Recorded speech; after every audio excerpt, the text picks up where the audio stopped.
पुराने जमाने में भी कॉन्फ्रेंस होती थी ऋषियों मुनियों की कि आप कौन सी पद्धति से चल रहे हैं, कि हम अग्निहोत्र यज्ञ करते हैं सुबह शाम दोनों टाइम, 3 टाइम, 5 टाइम।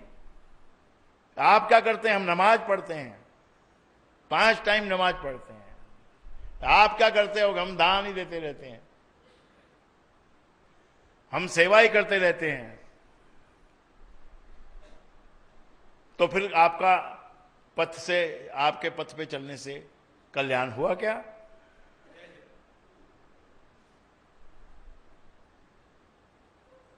कि अवस्था तो बदल गई है जीवन की, परंतु कल्याण हुआ कि नहीं इसका हमको ज्ञान नहीं है। कल्याण क्या वस्तु, इसका ज्ञान हमको नहीं है। ये सब करके भी विषय हमको अपनी तरफ खींच रहे हैं, वासनाएं हमको अपनी तरफ खींच रही हैं। भले हमने छोड़ी हुई हैं, लेकिन हमको खींच रही हैं। उसका पुल है हमारे तरफ, उसका पुल हमको हमेशा महसूस होता है। उसका फोर्स जो है, उसकी ताकत जो है, वो हमको खींचती रहती है। तो इससे विरक्ति जब भी आएगी, कैसे विरक्ति आएगी? गुरु की शरण में आने से, गुरु के सानिध्य में आने से वो वैराग्य थोड़ा उत्पन्न होगा। बिना वैराग्य के आगे का कुछ भी नहीं होने वाला है, उसके आगे कुछ नहीं होने वाला है। जहां तुम हो वहीं गोल गोल घूमोगे, निकलोगे कब? जब वैराग्य होगा।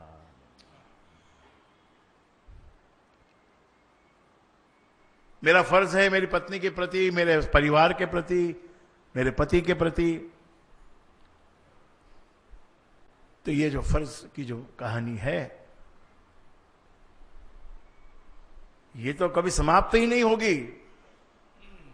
ये तो और तुमको खींचेगी और उसके अंदर धंस जाओगे, आप दलदल में धंस जाओगे। तो गृहस्थ में कैसे रहना, संसार में कैसे रहना, इसके लिए गुरु से कुछ विशेष सीखना पड़ेगा। और सीखने का गुरु के पास क्या वस्तु है? गुरु तो कितना सिखाता है तुमको, वैराग्य करो, वैराग्य। ये जो तुम्हारा अनुराग है ना, जो पकड़ों के प्रति, खान पान के प्रति, डायबिटीज हो गई है, मधुमेह की बीमारी हो गई है, डॉक्टर ने मना भी किया है, तो जब से मना किया, जब से तो मन उधर ही रहता है। पहले इतना नहीं जाता था मन उन वस्तुओं के प्रति, अब जब से मना किया है, तुमको कोई भी बीमारी हो जाए, डॉक्टर मना कर दे भाई ये चीज नहीं खाना, वही चीज सिमरण में आ जाती है। यानी तो हम खुद ही जो न करने वाली वस्तु है उसके पीछे लग जाते हैं, तो फिर कल्याण कैसे होगा? फिर कल्याण नहीं हो सकता है। तो एक ख्याल हमको अपने जीवन में लाना होगा कि वस्तु का, भोजन का, भोग का जो हमारा स्वभाव है, उसको दंभ से दबाना होगा। नहीं करना ऐसा नहीं है,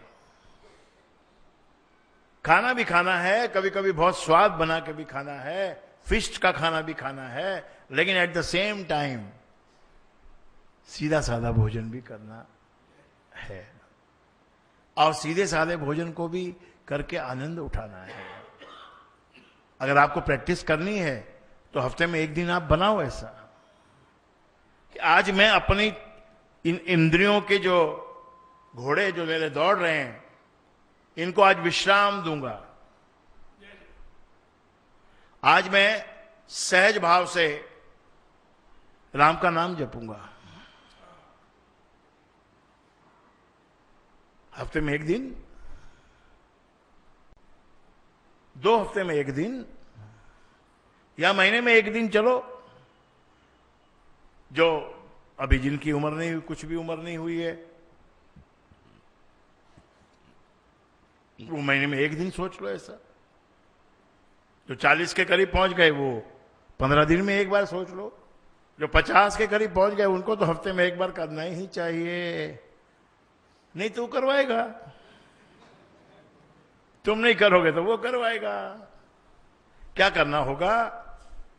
उस दिन लाल मिर्ची नहीं खाना, और उस दिन कोई प्रकार की चटनी नहीं खाना, अचार नहीं खाना, सीधी सादी दाल चावल सब्जी रोटी। एक टाइम दाल चावल, एक टाइम सब्जी रोटी, बाकी टाइम भूखे। थोड़ा पेट को शांति, पेट को शांति होंगी तो आंतड़ियां भी थोड़ी शांत होंगी, आंतड़ियों में से निकल जाएगा मल, भर भर के रखा है, नीचे से निकल नहीं रहा है, ऊपर से डाल रहे हो। यही बीमारी होती है, और क्या बीमारी होती है? बीमारी इसी का नाम है, इसी से बीमारी पलती है शरीर में। केवल ग्रहण करने की बात सोचोगे तो बीमार हो जाओगे, रोगी बन जाओगे। तो उस दिन एक दिन ब्रह्मचर्य का पूरा पालन करना।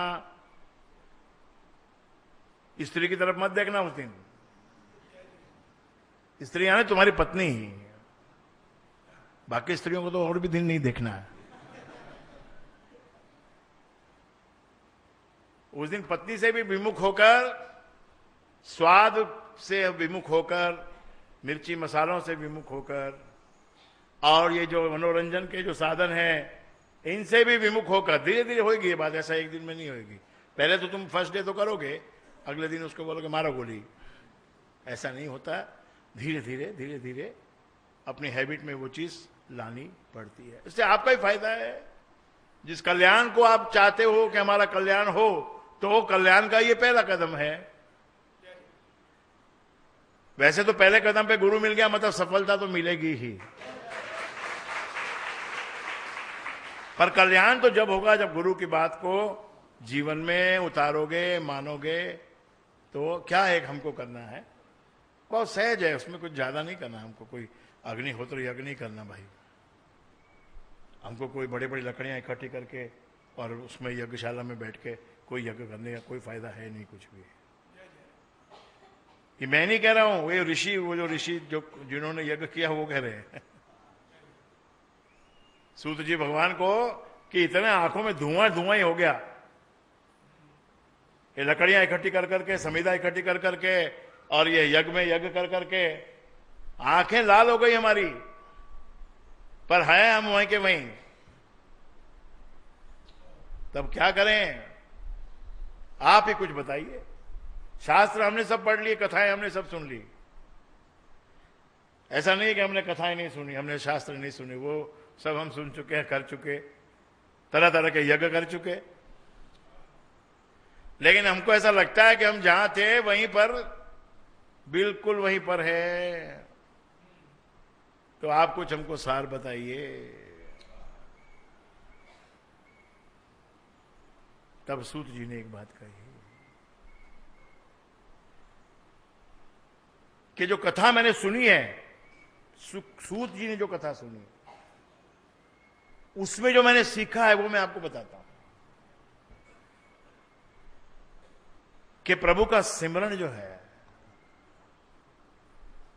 वो सदा करना चाहिए। हर कार्य में प्रभु को अपने साथ रखना चाहिए। हम कार्य करने की उत्तेजना में, जल्दी में प्रभु को भूल जाते हैं याद करना, तो उस कार्य में प्रभु साथ ही नहीं हुए। हम तो हैं लेकिन प्रभु साथ पे नहीं लिया हमने। थोड़ी देर के बाद जब कहीं गाड़ी अटकती है तब याद आता है कि अरे अपन तो भगवान का नाम लिया नहीं था। दोनों भाई आपस में बात करते हैं, अपन ने लिया था क्या? वो बोलता नहीं नहीं अपन भूल गए। तो भूल को सुधारो। प्रभु का नाम कोई भी कार्य करने से पहले, किसी इम्तिहान में बैठने से पहले, किसी कंपटीशन में उतरने से पहले भगवान का नाम लो और कृष्ण को याद करो कि फल पे मत जाना, दृष्टि को फल पे मत रखना। फल तो मिलेगा ही, फल के बिना तो कोई कर्म है ही नहीं।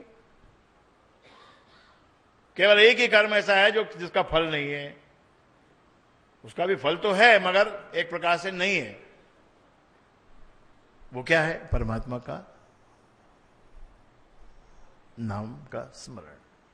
उसको फल की आवश्यकता नहीं है, दैट इज इटसेल्फ फल। तुम्हारे को जो इतना ज्ञान मिलेगा, जो इतना वैराग्य मिलेगा, उसका फल ये है कि तुम परमात्मा का नाम जपोगे, परमात्मा के संग रहोगे। जिसको परमात्मा के संग रहना आ गया, जिसके नस नस में घुल गया परमात्मा, फिर काय का दुख उसको? कोई बच्चा पैदा हो गया तो ठीक है, मर गया तो ठीक है, कोई वकील बन गया तो ठीक है, कोई इंजीनियर बन गया तो ठीक है, नहीं बना तो ठीक है, व्यापारी बन गया तो ठीक है, उसका विवाह हो गया तो ठीक है, नहीं हुआ तो भी ठीक है। अरे ईश्वर ने हर एक की लीला लिखी हुई है।